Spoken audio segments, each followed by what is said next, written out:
Pendant trop longtemps, les jeunes ont scandé leur ras-le-bol, réclamant que les figures vieillissantes de la classe politique cèdent leur place car elles ont assez fait leurs preuves. Ce cri du cœur, souvent ignoré, semble aujourd'hui résonner plus fort que jamais avec la désignation du ministre d'État, Romuald Wadayi, comme candidat de la mouvance à la présidentielle de 2026. Un rêve longtemps caressé par la jeunesse béninoise qui voit enfin une figure de sa génération émerger au sommet. Aujourd'hui, vous avez vu déjà avec moi, ou vous constatez déjà avec moi, la ferveur de ce choix que le chef de l'État, avec les partis politiques de la mouvance présidentielle, ont su faire. Et c'est un défi également que je pense que le chef de l'État et les responsables de nos partis politiques lancent à nous jeunes à travers le ministre Romuald Wadayi. Et celui-là qui n'est plus à présenter, qui a déjà démontré tout ce qu'il faut et en tant qu'être humain, en tant que jeune, et pour montrer aux aînés qu'en réalité, nous jeunes, nous pouvons quelque chose. Nous pouvons également continuer le combat qu'ils ont mené jusque-là. Et c'est ça qui fait la fierté de tout le monde aujourd'hui. Beaucoup de jeunes se sentent concernés par sa candidature et vous allez voir dans tous les départements, les jeunes se mobilisent pour pouvoir accueillir avec joie et cette désignation du ministre pour pouvoir être le dauphin du président Talon.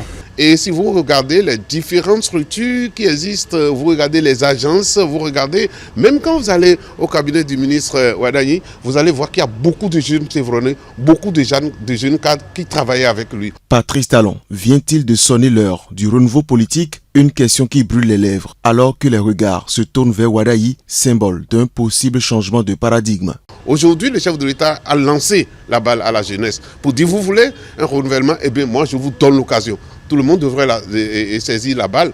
Et moi, j'ai vu l'engouement qu'il y a dans le pays depuis que cette nouvelle est sortie, comment les jeunes se mobilisent, c'est comme s'il y a une libération de l'énergie, une libération de la volonté de la jeunesse béninoise. Et ça va faire une nouvelle classe politique qui va prendre les rênes après le départ du président Talon. Pour le président du cadre de concertation des jeunes, ce n'est pas juste une nomination, c'est un appel, un défi, une invitation à la jeunesse à ne plus être spectatrice, mais actrice du destin national. C'est aussi un grand défi qu'ils sont en train de lancer, le peuple béninois est en train de lancer à l'endroit du ministre Romuald Wadayi, désormais celui que nous pouvons appeler notre guide.